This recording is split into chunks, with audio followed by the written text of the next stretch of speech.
Namaste, everyone. Christian Long, Life Enhancement Consultant, giving you a big and beautiful shout out on this Transformation Q&A Thursday. Before we begin, let us invoke. Place your hands on your heart. Be aware of your heart. Be aware of the beautiful, loving energies within your heart. Be aware of your crown.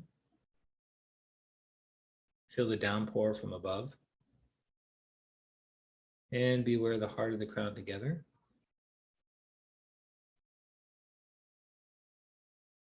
To the Supreme God, Divine Father, Divine Mother, to Grandmaster Chogo Koksui, Lord Mahaguru Jmeling, to Lord Buddha Kuan Yin, to Lord Ganesh, to Holy Master Count Saint Germain, to Saraswati, the goddess of wisdom and intelligence, to all the holy gurus, holy masters, saints, archangels, holy angels, to the healing angels, healing ministers, to the angels of awareness and understanding, to our divine selves or higher souls.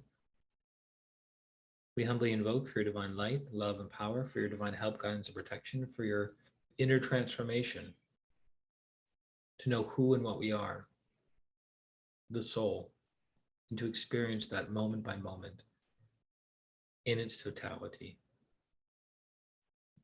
We thank you, Lord God. We thank you all. With gratitude, respect, and love. So be it. Thank you. Well, welcome everyone. Great to have you on this 2 days before Christmas here in the United States. Yay, Christmas. Our time of giving and sharing and receiving. Quite the brilliant strategy of the great teachers of bringing humanity together. I want to get right into the questions today. Not that I don't have other ancillary things to talk about. A little blissed out. It's been an interesting day of doing inner work, inner purification, getting ready for 2022. Make sure you have your intention ready, solid.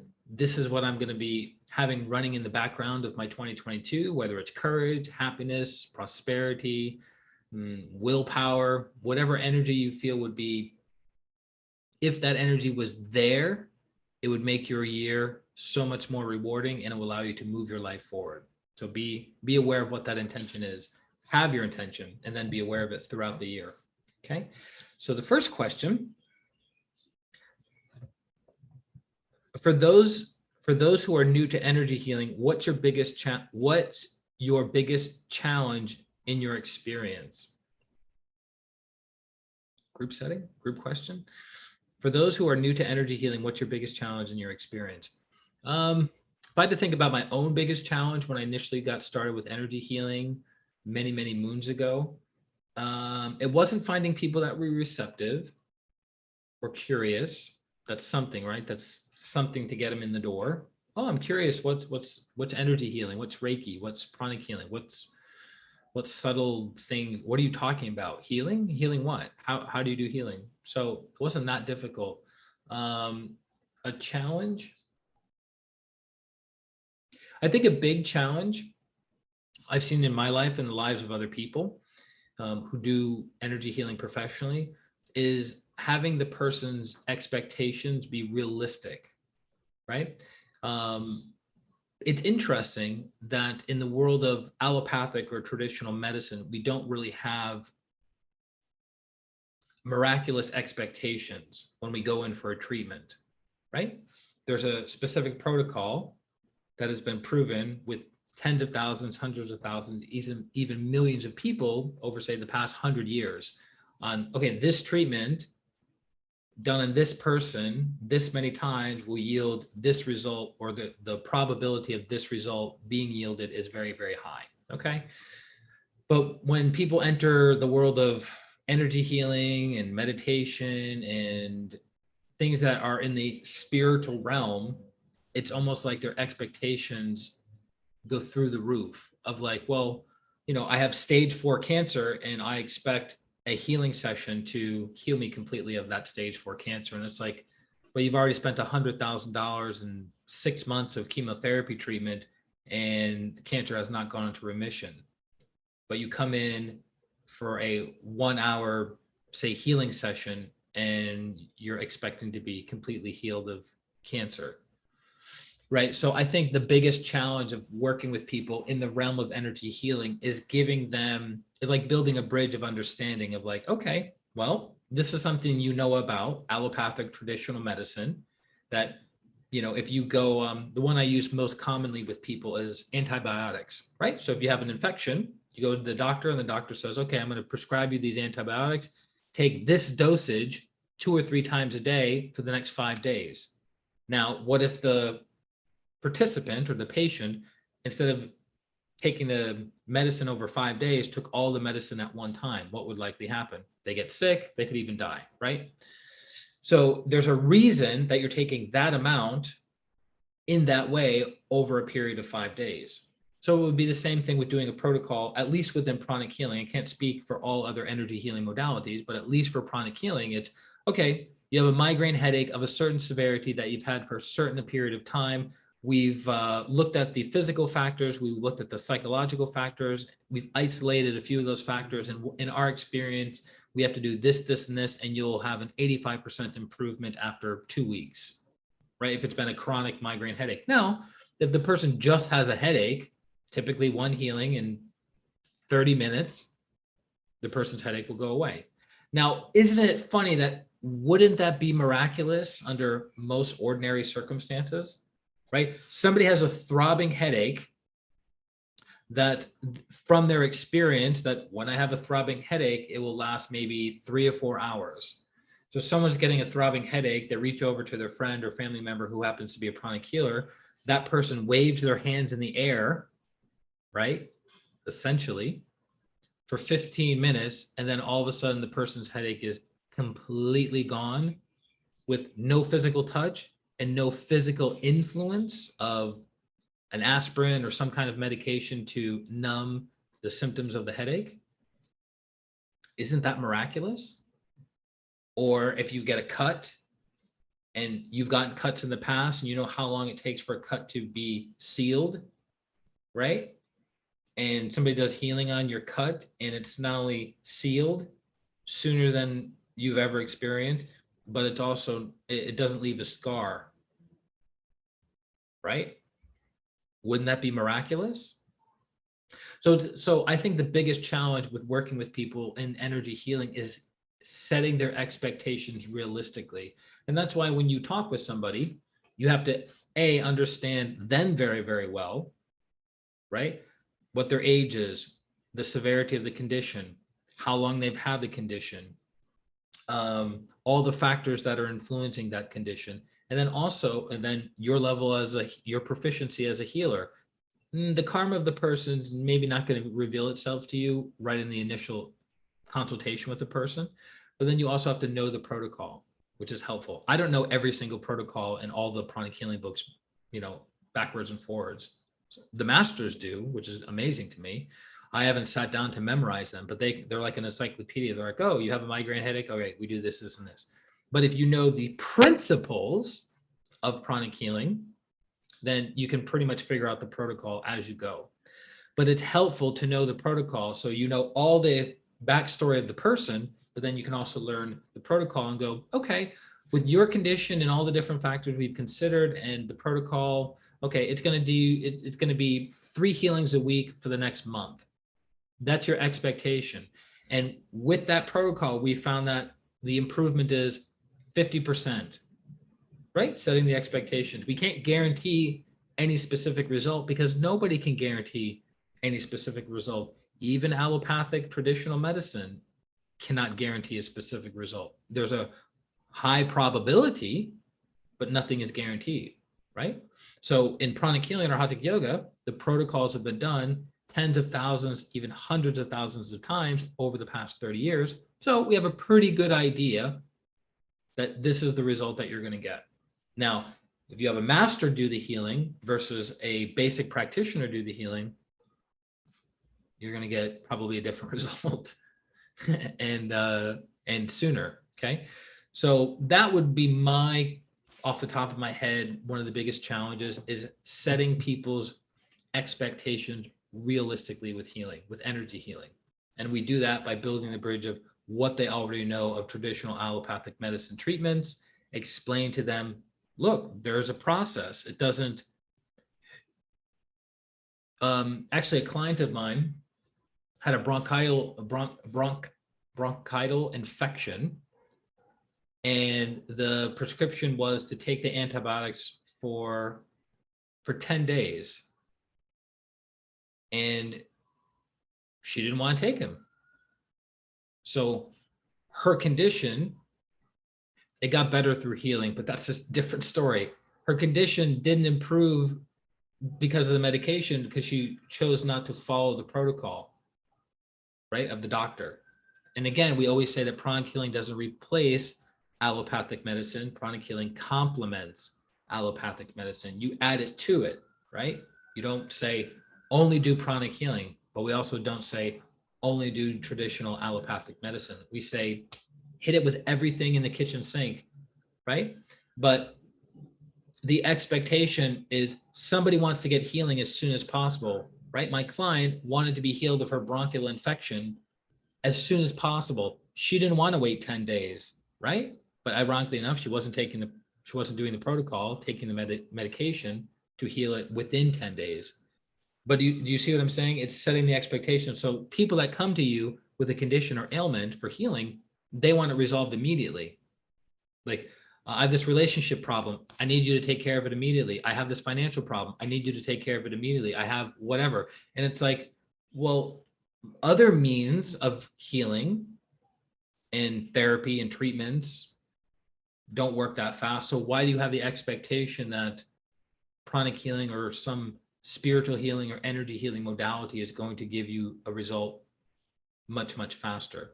Now, granted, this is from my experience, so I can't talk about other people's experiences, but yes, I have seen in my own life that energy healing can affect every single area of your life super fast and super profound because it's going to the cause of the issue, right? But I still encourage people to do traditional allopathic therapies or treatments as well as get energy healing. Okay. So setting expectations and think about your own life experience. What have you noticed? What the biggest challenge of working with people with energy healing? Next question. Does pranic healing cure ailments or conditions? Good question. Okay. Which kind of is connected to the first question. We cannot use the word cure, not just pranic healing, but all forms of alternative and allopathic Western medicine. They cannot say cure. Legally, does that mean people aren't cured of things? Yeah, people are cured of things. Sure. Right? But they don't like to use the word cure because it opens up liability. So they say has gone into remission, right? So somebody has cancer, they go see an oncologist, they get their cancer treatments, and then all of a sudden, ta-da, they don't find any cancer, but they never say you're cured of cancer because they can open themselves up to lawsuit if that person's cancer comes back a month later, 6 months later, 5 years later, whatever, right? So they can't say cure. So same thing within pranic healing. We don't say cure. And we also don't typically use the jargon of the medical profession. So if somebody comes in for healing and a clairvoyant is very good and they can look at the person's liver, their etheric liver, their energetic liver, and go, wow, everything I see there is pointing towards cancer of the liver. Hey, just to let you know, you have cancer of the liver. We see cancer in your liver. We see cirrhosis of the liver. We would not say that because it opens up pranic healing practitioners to lawsuits. They can only use those terms, medical terms, if they are medical doctors or healthcare practitioners that are licensed. We use our terminology, which keeps us protected and safe. And remember, pranic healing is no touch. As soon as you start touching somebody in a healing session, you open yourself up to liability. So we don't touch in pranic healing. No touch, no touch, no touch. Okay. So we would say your liver looks congested. Your liver looks depleted. Your liver looks overactivated, underactivated. Your liver looks overenergized, right? So we use the terminology or jargon within our field of expertise. We don't borrow the terminology from the medical community. because it's not appropriate, and it opens us up to lawsuits. So we stay within our lane, right? Just as Grandmaster Choa would say, leave, you're not a medical doctor. You don't specialize in the physical body. You specialize in the energy body. So it's like stay in your lane. But if you are a medical doctor who's also a pranic healer, then yeah, of course, you can diagnose on both sides. You can prescribe on both sides. But if you're just doing pranic healing and you're skilled and trained in pranic healing, then you stay within that lane and you say, I don't know what the story is with your liver, and point them in the direction of their general practitioner and say, schedule an appointment with your general practitioner and, go from there, or see a specialist, right? And also the same thing is when people say, should I stay on my meds or get off my meds? Talk with your psychiatrist, talk with your general practitioner, talk with whomever that you're working with. I've helped many people reduce or get off their medications, but I've never, ever said to them, you need to get off your medication. I say, okay, we'll do healing around that ailment or condition, right? And then and then they'll go back to their practitioner 3 months, 6 months later, and they'll make the necessary adjustments. But I never tell anyone, get off your meds or stay on your meds. It's not my place, not my area of expertise. Because if people take a dramatic drop off their med, there can be a very big problem psychologically, even physiologically with them. What else? Something I was going to say about the protocols.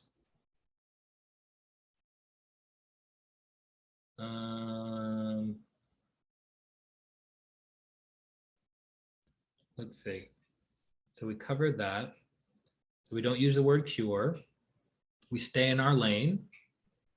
We use our terminology, right? Pranic healing terminology, which means you have to read the books, you have to attend the classes, you have to practice, you have to have understanding, right? We complement allopathic medicine. We don't replace allopathic medicine. We don't tell people to stay on their meds or get off their meds or change their meds.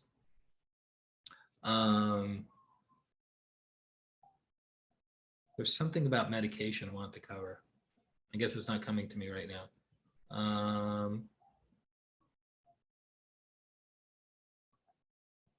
It was so close too. It's strange. Okay. I guess we weren't supposed to talk about that one. And if we are, it'll come back. Next question. Can anyone help me heal my chakras, or do I need to hire someone that specializes in chakras? Good question.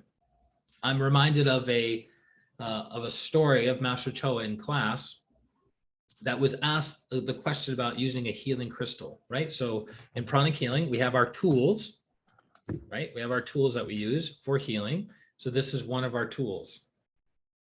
So this is called a laser crystal. Christian, why are you shaking so much? So this is called, I'm jacked up, called a laser crystal. And that's the general crystal that we use for all conditions, physical conditions, emotional conditions, psychological conditions, relationship conditions, financial conditions. You can pretty much use it for everything, right? And that's a whole class in and of itself that's taught in pranic crystal healing, which if you've not taken, I highly recommend taking that class. And so it was asked in class, can anyone just pick up a healing crystal, like a laser crystal, and use it to effectively heal somebody? And so Master Choa was looking around the room, and of course, the teacher knows probably the question before it's even asked and how to answer it. So he's looking around and he says, Dr. Robbins. And Dr. Robbins was the co-author of the book with Master Ko, Your Hands Can Heal You. So this book was written in the early 2000s. And he said, Dr. Robbins, can anybody pick up a scalpel and start performing surgery? And Dr. Robbins was laughing, because I remember watching the video, and he was laughing. He says, no, of course not. And he goes, exactly. I love when Master Choa gives examples and it's so potent and so on point that you're like, oh, I can't argue with that at all. It makes perfect sense. So it's the same thing with, can anyone work on your chakras? No, not everyone can work on your chakras. I'm a testament in my own life. For many, many years, I've been on the spiritual path for 22, almost 23 years. I've met a lot of spiritual teachers. I've met a lot of healers. I've met a lot of yogis. I've met a lot of people within this realm of alternative healing, alternative medicine practices.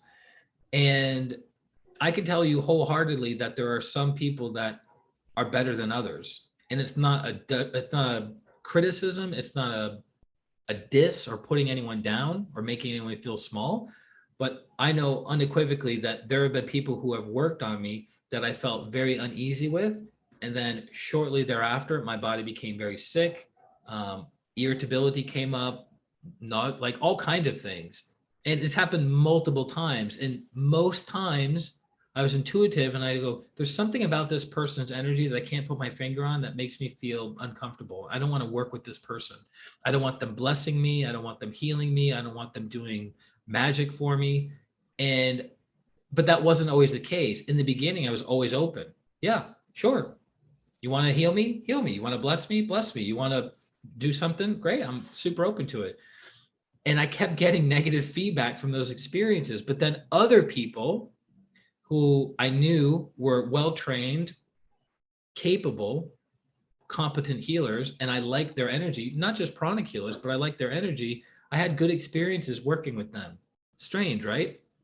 And as I've gotten older, more developed, more mature, hopefully on the path, I allow now less and less and less and less and less people to work on me. And I remember years ago when I would talk with one of my mentors of like, oh, I'll do a healing on you. Or this person was going to give them a massage and like I was organizing this person to give that person a massage. And there was be pushback from me doing a healing or pushback from this person giving them a massage. And I was like, that's so weird. And they weren't aggressive about it. They weren't like, no, not interested. Keep your dirty energy to yourself.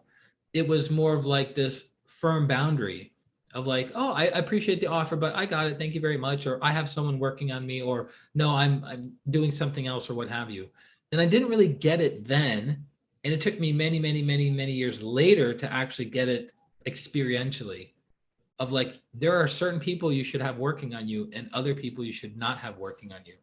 So I mean, you guys won't know who this is, and that's the whole point of it. It's more of the extracting the lesson than anything else, is that one of my clients has a relative who practices some form of energy healing. It's not pranic healing, but luckily this person is going to be getting trained in pranic healing and go through the classes, and then understanding will kick in. But this person, when I'm not available to do healing, will have this person's relative work on her, and then things get squirrely, her energy drops. And then when I work with her the following week or 2 weeks, her energy is different.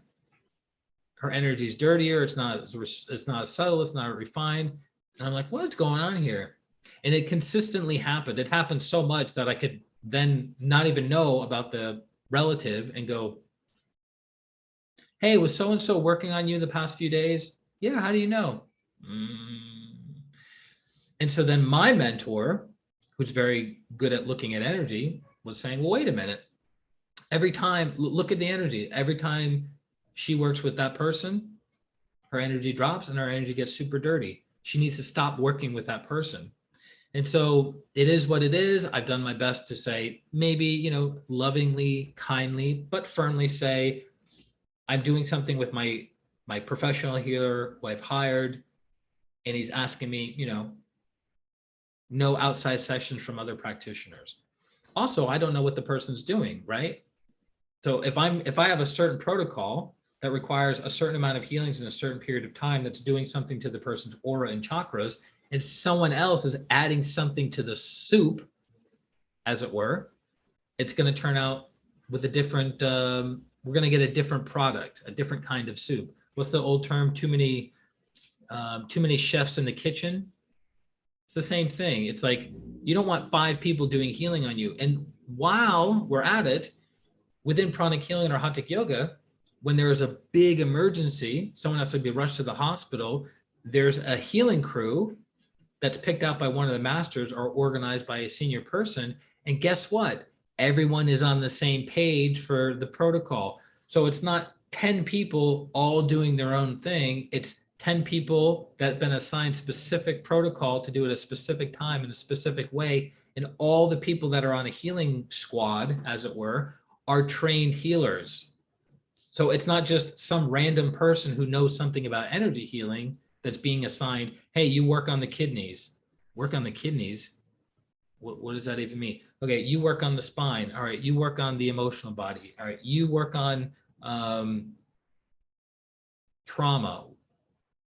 Well, if you're not trained, you don't know what that means. Or if you don't know how to read a pranic healing protocol and somebody gives you a pranic healing protocol, you're going to be lost in the dark. So then you're coming up with your own thing. So instead of 10 people all working synergistically with one another to produce a miraculous healing result for that person that maybe has a life-threatening condition, you have this hodgepodge of things happening, right? And the result is not miraculous. It's the opposite of that. What's the opposite of miraculous? Is it ordinary? Unmiraculous? I don't know what that would be. So no, not anyone can just pick up a healing crystal and start healing people. Likewise, not anyone can just start manipulating your chakras for healing purposes. Now, we are all beings of light, beings of love, beings of power, and we all have chakras. And so our chakras are pulsating, absorbing energy, using energy, and releasing energy. And our aura is pulsating as well. And our aura has a level of consciousness and intelligence, and our chakras have a level of consciousness and intelligence. So we might not be consciously aware of how we're influencing another person, but we could be. Have you ever noticed if you've been really, really sick or you've had to go to the hospital and you're just lying in the hospital bed waiting for the doctor to come in, you're not feeling so well, whatever the condition is, you have a sore throat, a fever, a headache, you back pain, you cut yourself, something like that, you're not feeling well, and then all of a sudden the doctor walks in, and what happens? You somehow, some way feel better. Could someone who's not a doctor also walk in and somehow, some way make you feel better? Yeah, because that person could have a healing angel assigned to them. That person could have a giant aura that radiates excess energy to you. Just like if you were standing next to a pine tree, a giant pine tree, just you standing next to the giant pine tree has a energizing effect on your system. The pine tree doesn't know about energy healing, but it's the way energy works. So true, somebody could heal you just by their presence alone. But if you took someone who just by their presence alone versus a trained professional energy healer all day, that would be my recommendation. So yes, the more important the healing is to you, and if you're ready, willing, and able to do the work, the better the healer you can have access to. Yeah, I would highly recommend it. Invest the time, invest the money, go for it. Next question. Does anyone else find it impossible to meditate without your mind wandering? I can't even go a full 2 minutes focusing on my breath without my mind wandering. I'll finish a 20-minute meditation session and maybe only 10 minutes of that is spent focusing. It's very frustrating. I'm wondering if you have any tips that might have worked for you. Thanks. Excellent question. We've kind of covered this in different ways over different questions in the group the past several months, but this is again one of the foundational reasons why people don't meditate on a regular basis, because they have unrealistic expectations and they have not been properly trained in how to meditate. So not having thoughts in meditation is not the objective. It's a byproduct of proper practice. Does that make sense? So people go, all right, so when I meditate, I'm supposed to sit, close my eyes, and have no thinking and no feeling. Okay. Well, there's that thought. There's that thought. Oh, I haven't thought of that in a long time. That thought makes me irritated. Now I'm feeling irritated. Ugh. And now as I'm feeling more irritated, I'm thinking of more irritating thoughts, and they're starting to gather in my consciousness.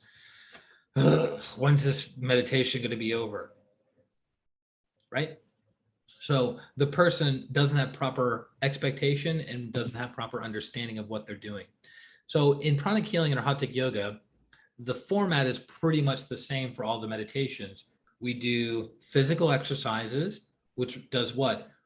Loosens up congestion within your physical, etheric, emotional, and mental body. So as you're moving your body from the top of your head to the soles of your feet, you're releasing congestion. Why? Because when you sit and meditate, if you have congestion in your energy body, you're going to be meditating on the congestion and in the congestion. So it's helpful to move your body.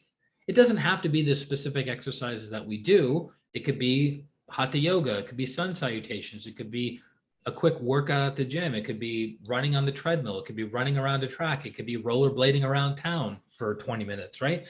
Something where you're moving your body, ideally your entire body, not just one part of your body, right?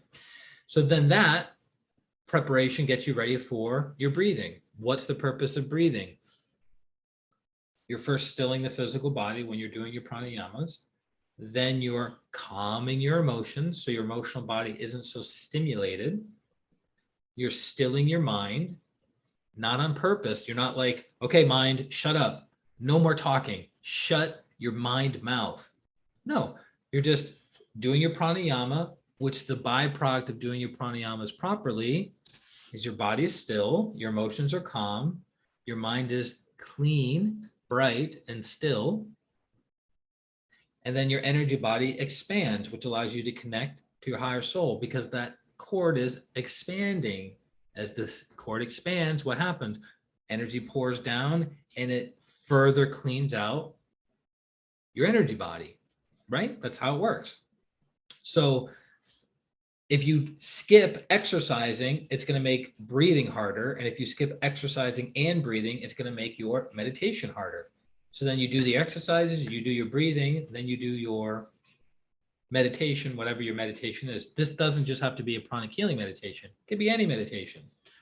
And then you do your meditation.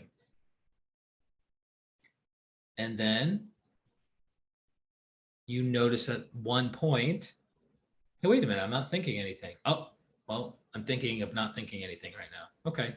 Where were you before you were not thinking of thinking anything? You were in the void. You were in the gap. You were in the everything. And that's who and what you are. But if you go with the intention, I'm going in the gap, baby. This is going to be the best meditation ever. This is going to be super blissful, super happy. I'm going to have no thought, no feelings, nothing. Guess what's going to happen? Not those experiences. Because you're meditating on your expectation and you're not meditating on the meditation. You're not following the protocol to get you to the gap. And once you follow the protocol, that's when you do what? You let go. You let go. So you don't have an expectation of it's now time to feel the bliss. Now it's the time to go to be in the infinite ocean of bliss and swimming around. No, you just be still, be aware, let go. Gone. And you're out. Another big reason people do not experience stillness is because what they are meditating on is moving. Your thoughts are moving. Your feelings are moving. So you feel one way and then you go deeper into that feeling, which allows you to feel more of that. Or you feel one thing and you're like, I don't want to feel that. And then you feel something else. Now you're feeling that. And you are meditating on things that are moving. So how can you have stillness if you're meditating on things that are moving? Thoughts are moving. Apple, phone call, bank account, meditate, different meditation. I like this meditation. I don't like this meditation. All those things are moving. In between each of those points of movement is what? Nothing. Stillness, a gap that permeates all of it. You guys get that, right? In the stillness is everything. In the gap is everything. Yes? Okay. So That's why people don't have stillness when they meditate. That's why when they're thinking of this and thinking of that, thinking of this, it's like, no, no, no. Be aware of the stillness.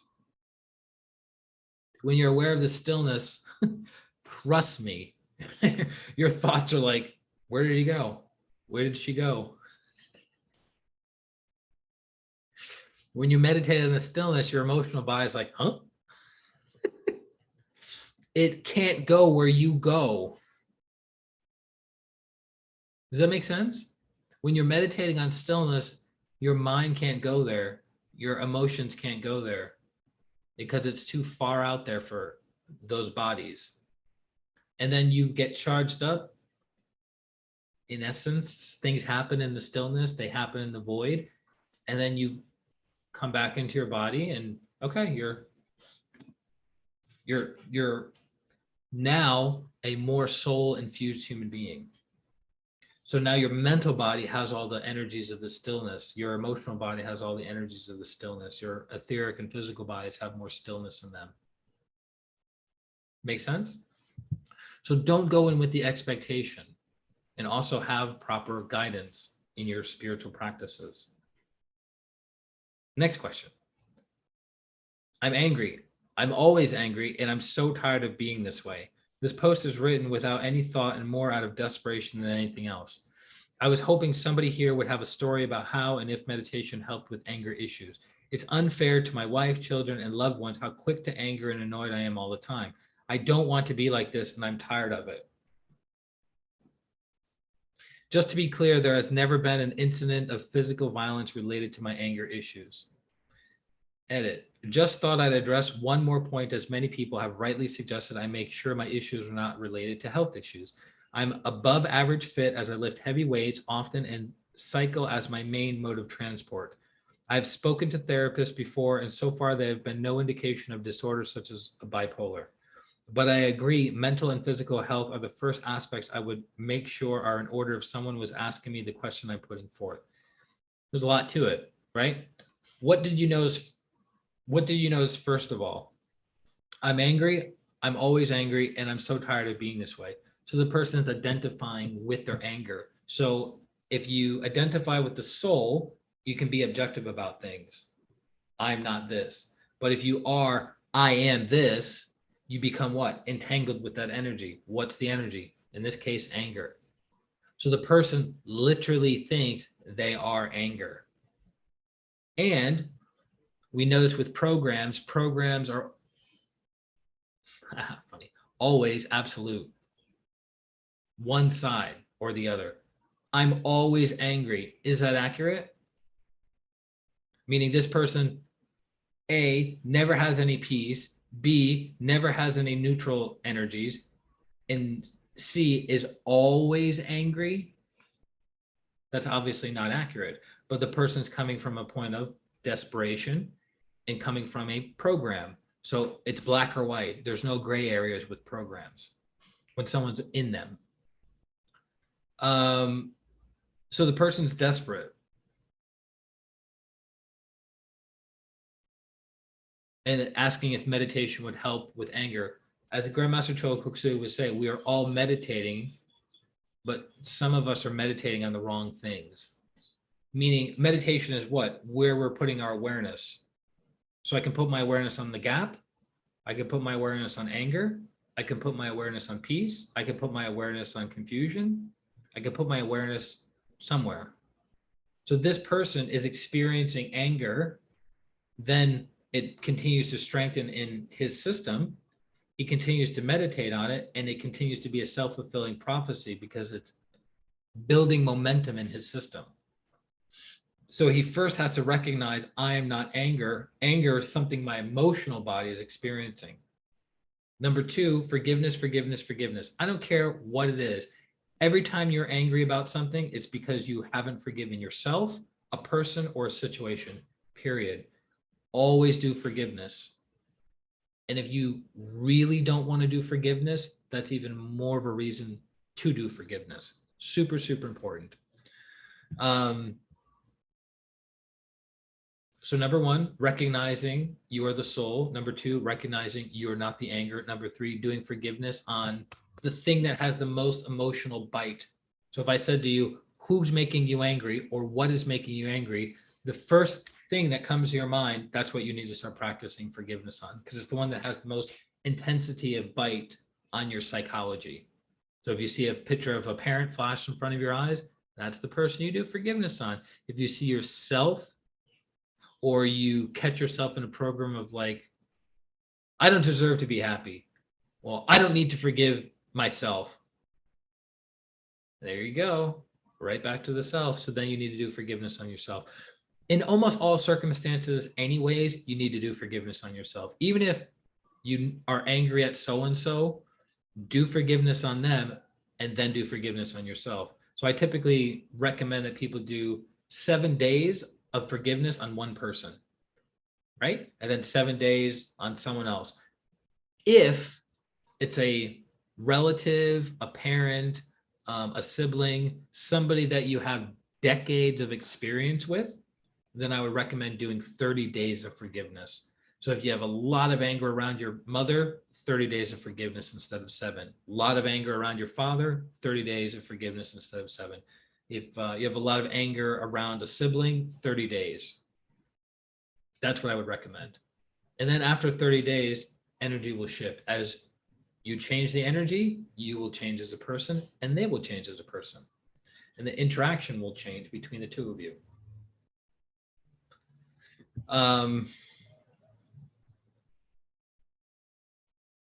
Yeah, there's a seed of awareness.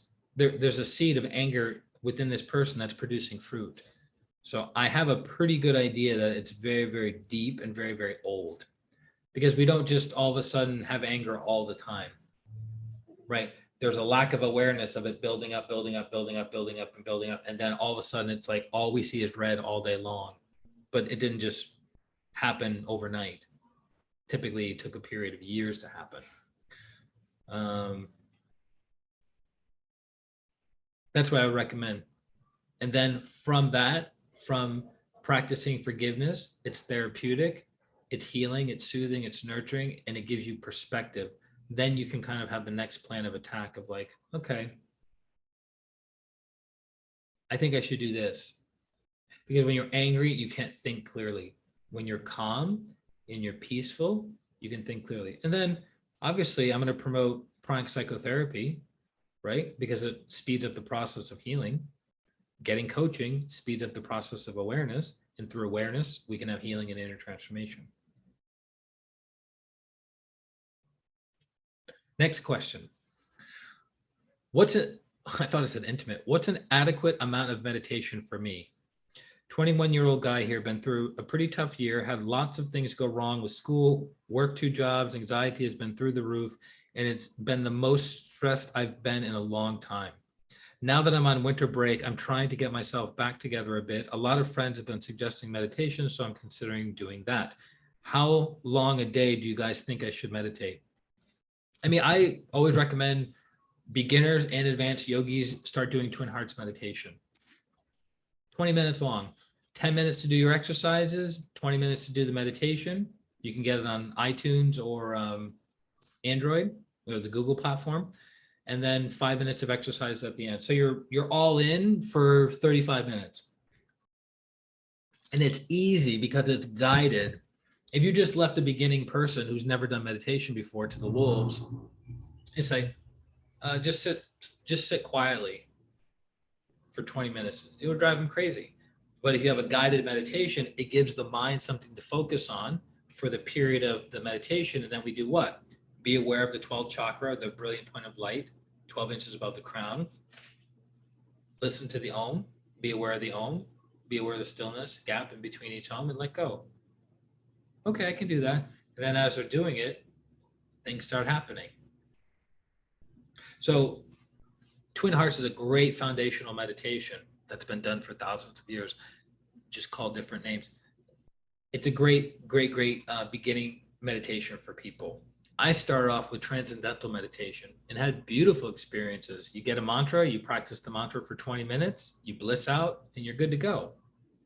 But knowing what I now know, and if people are looking for deep transformation and deep healing, Twin Hearts is a great gateway for people. So also, it's not so much about the quantity of time, it's the quality, right? It's not so much the quantity of how long you're meditating, it's the quality and it's your awareness in the meditation, right? We talk about the invocation, right? We do the invocations before teaching, before meditation, before healing, right? To the Supreme God, Divine Father, Divine Mother. And if you say it with deep reverence and understanding and awareness, so much energy comes down and you have access to that energy. Key.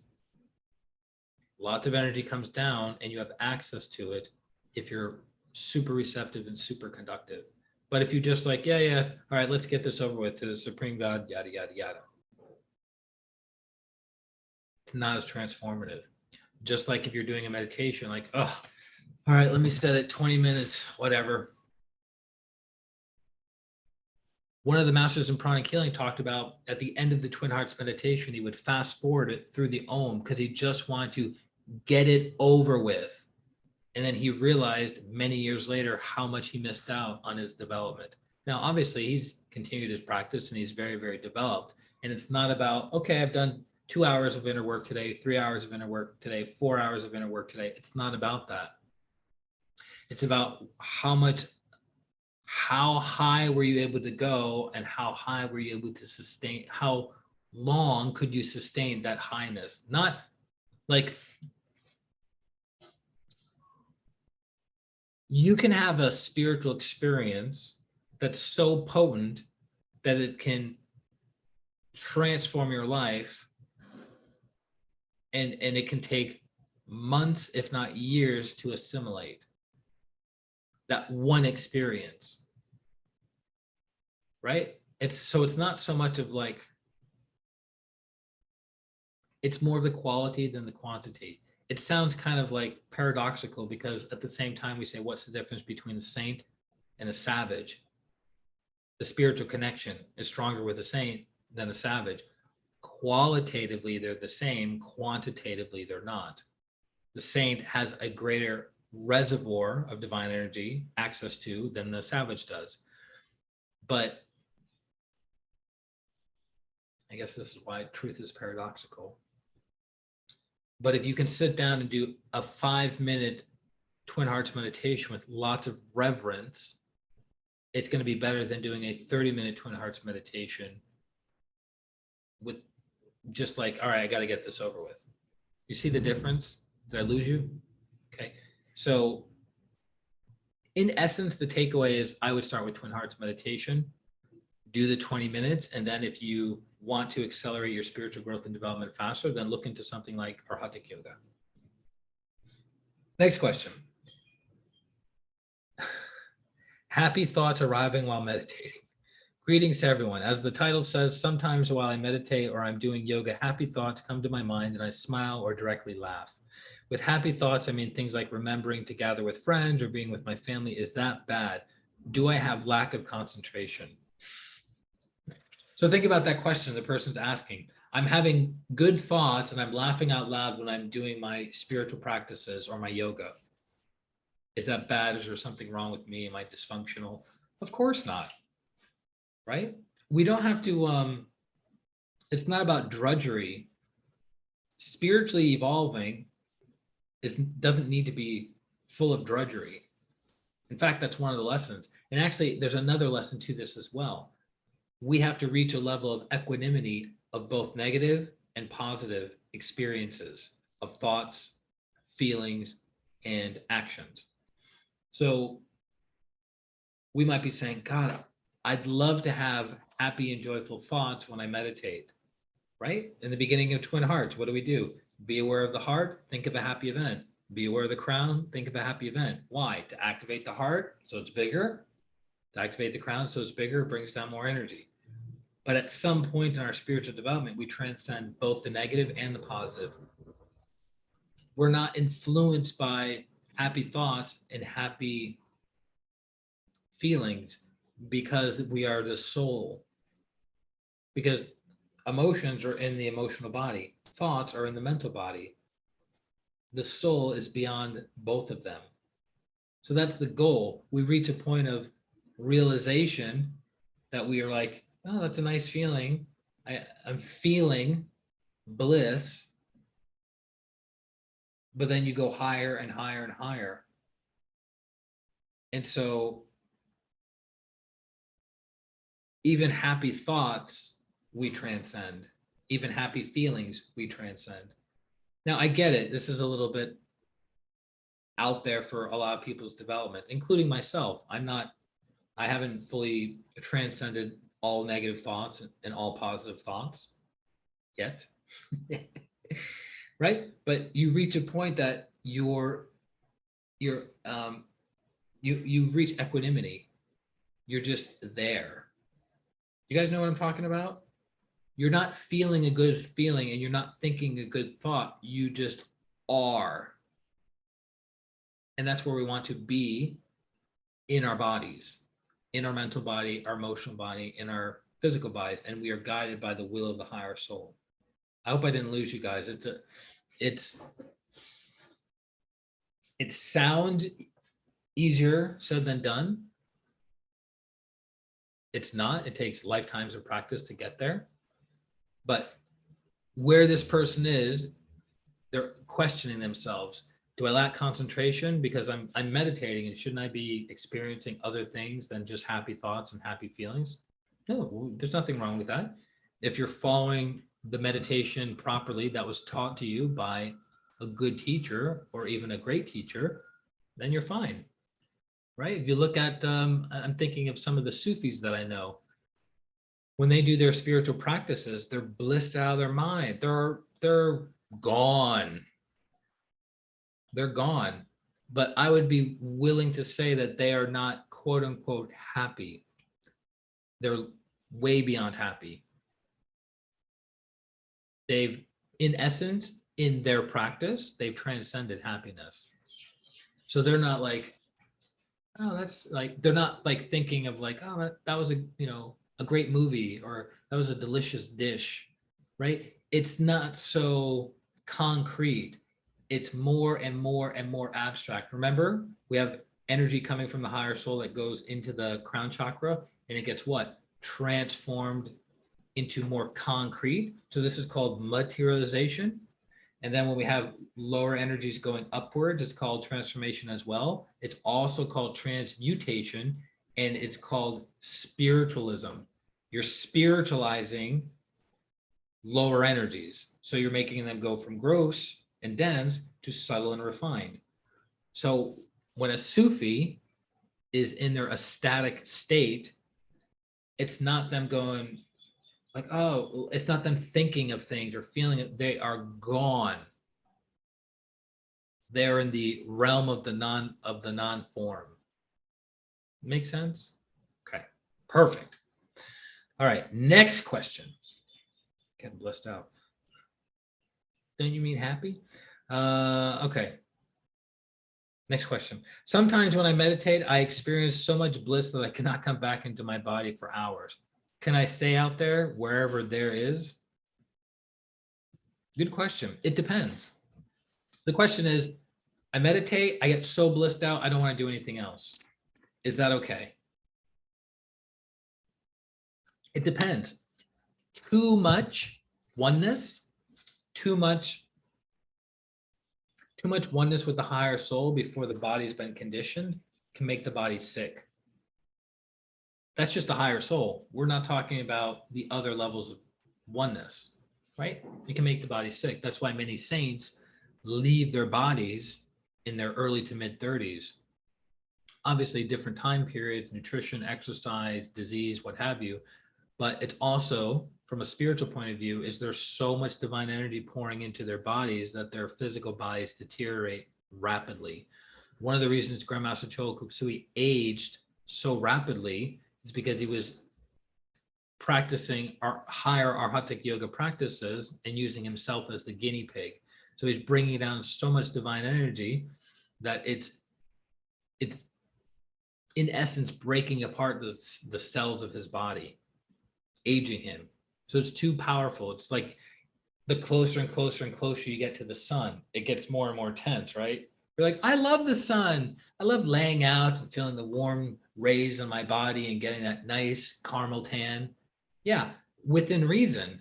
But if you went to a higher and higher altitude on a clear day, it would toast you, right? And you'd be like, I don't like the sun very much anymore. So the same thing with spiritual energy. It's too much. So being gone for so long, I remember there was a meditation we did at the Arhatic Yoga retreat a couple years in Bovina, New York, a couple years ago. And it's a meditation that has been historically joked on in pranic healing. It's a yin meditation, and it's not seen as like powerful and potent, right? It's just like, all right, well, we got to do this practice because it's part of having balanced development. Let's do it. Okay. And we did it. And funny enough, the master who was leading it turned off the recording. It was a special recording by Master Choa for this meditation. And so Master Choa is leading the meditation, and then he brings us into the silence. He says, be still, be aware, and let go. And then the recording keeps running. And then 10 minutes later, it comes back on. But the master paused the recording for like 30 minutes. Being in the silence in that place, Bovina, New York, with those teachers for 30 minutes, it's a lot. It's a lot. It took me well over 4 hours to be in my body. Like I'm not even exaggerating, for 4 hours, I was like,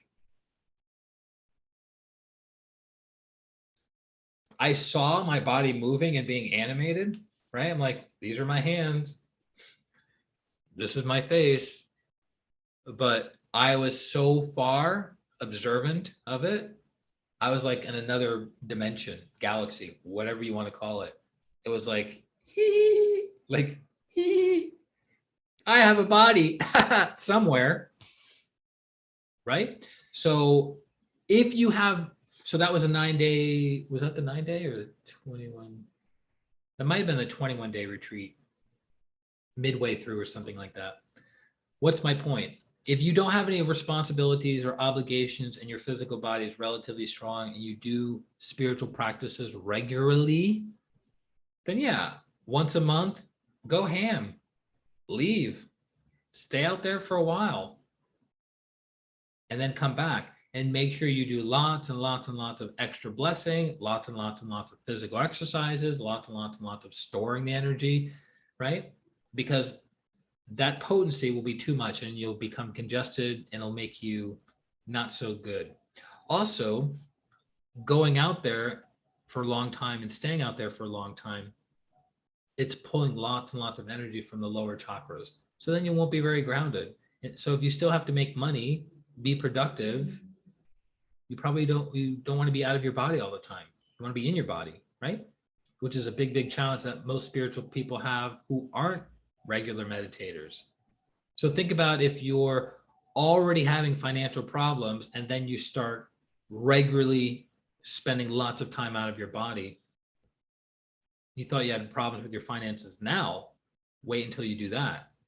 Big, big problems, right? But if you have good finances, if you have regular spiritual practice, if you don't have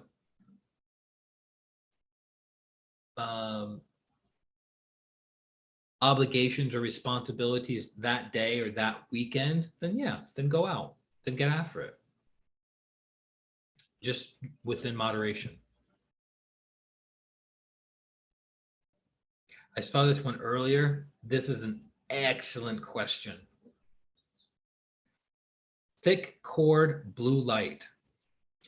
Did a meditation last night and saw myself in a dark space walking up to a thick, it was about 6 inches wide cord, and it glowed a blue light. I picked it up and yanked it so hard that I thought it will hit my face. I thought it will hit my face and got scared and opened my eyes. Has anyone seen this cord before? Any ideas? So this goes back to We need a spiritual teacher on the path. I would be willing to say need. There have been some souls that have incarnated who have not needed a physical teacher. Those souls are very rare. So for the rest of the world, 99.99999% of the world needs a spiritual teacher to evolve on the path. Because this person is talking about the blue pearl and going through the spiritual cord. If you've read the book Achieving Oneness with the Higher Soul, and you remember reading the 3 silver cords, if you remember the cord in the center of the head, what color is the cord? It's blue or indigo, right? So the person is witnessing the reason the cord is blue is because the emanation of energy of the blue pearl. So the person was observing their spiritual cord. That's not a common experience. And it's interesting because the person's like, it seems like has no idea what they're talking about, right? So again, it goes back to how does one explain these spiritual experiences, or how does one understand these spiritual experiences without a teacher, right? Because that's a high level spiritual experience. Something is awakening within that person, right? So the person needs to get some guidance on the path. So hopefully the karma is good enough that the person will find, wink, wink, the right teacher to help them on the path. So that's what the person is experiencing. The next question would be, what was the meditation? Did a meditation last night and saw myself in a dark space, the void, walking up to a thick, it was about 6 inches wide cord, and it glowed a blue light. Yeah. You guys realize that the blue pearl and the spiritual cord is the way you leave your body, the way your consciousness leaves your body.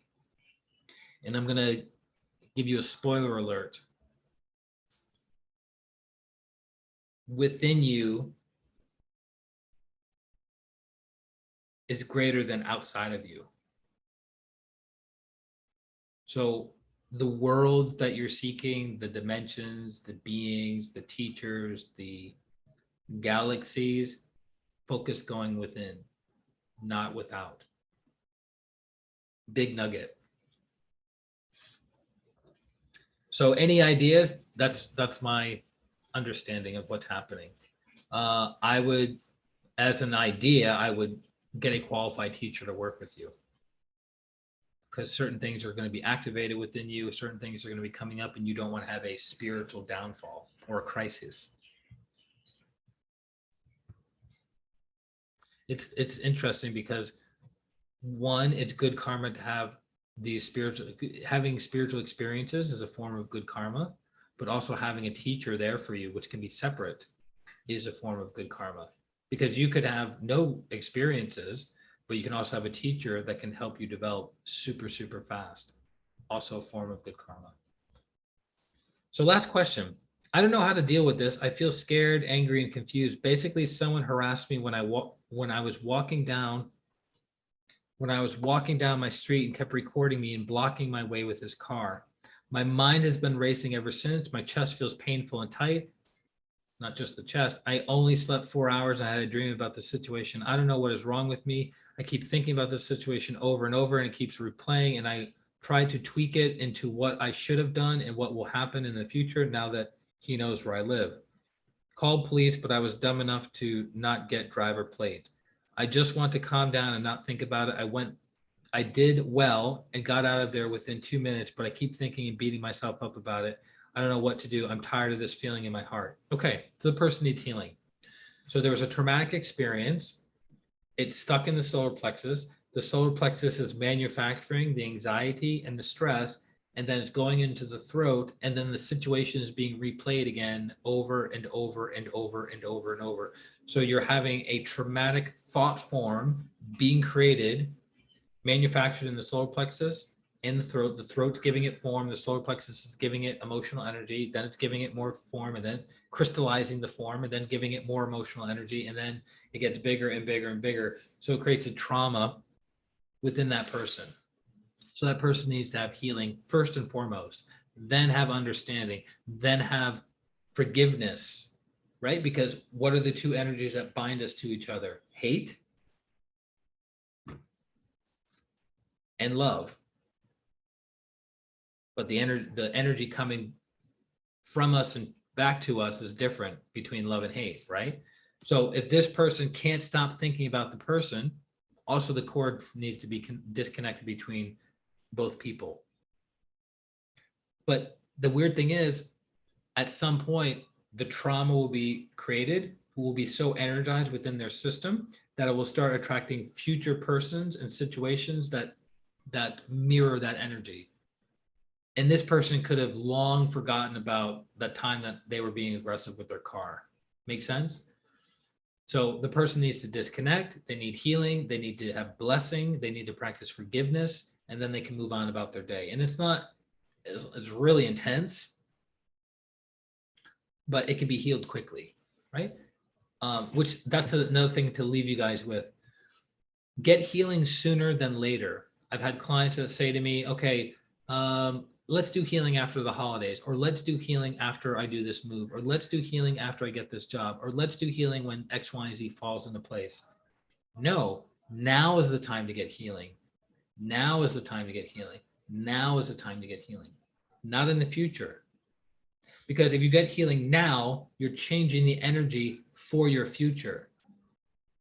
Make sense? So if you can get healing now, become cleaner, brighter, more magnetic, better things will come your way. But if you don't get healing, you're going to attract whatever's currently in your energy body.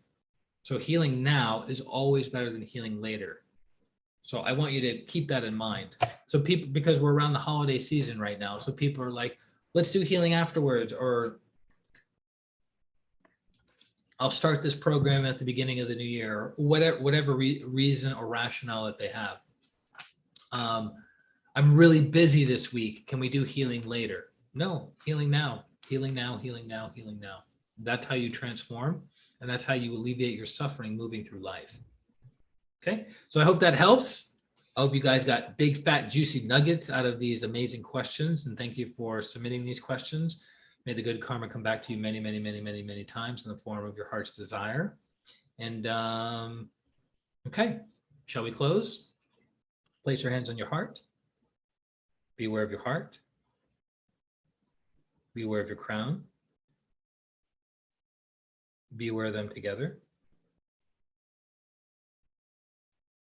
To the Supreme God, Divine Father, Divine Mother, respected and beloved teacher, Grandmaster Choa Kok Sui, Lord Mahaguru Jmeling, to Lord Buddha Kuan Yin, to Lord Ganesh, to Holy Master Count Saint Germain, to Saraswati, to all the holy gurus, holy masters, saints, archangels, holy angels, healing ministers, to our divine selves, our higher souls, we thank you, thank you, thank you all for your great, great blessings, for your soothing, healing energies now. We thank you, we thank you, we thank you with gratitude, respect, and love. So be it, and so it is. Thank you. Nice. Okay, guys. Merry Christmas to each and every one of you, whether you're religious or not, Christian or not, in the United States or not. This is the time of giving and receiving, which, spoiler alert, we should be doing that throughout the year, but it's also helpful to have a set time during the year that we can all do it with each other. But yeah, have an amazing, phenomenal Christmas, and we'll be seeing each other soon next week.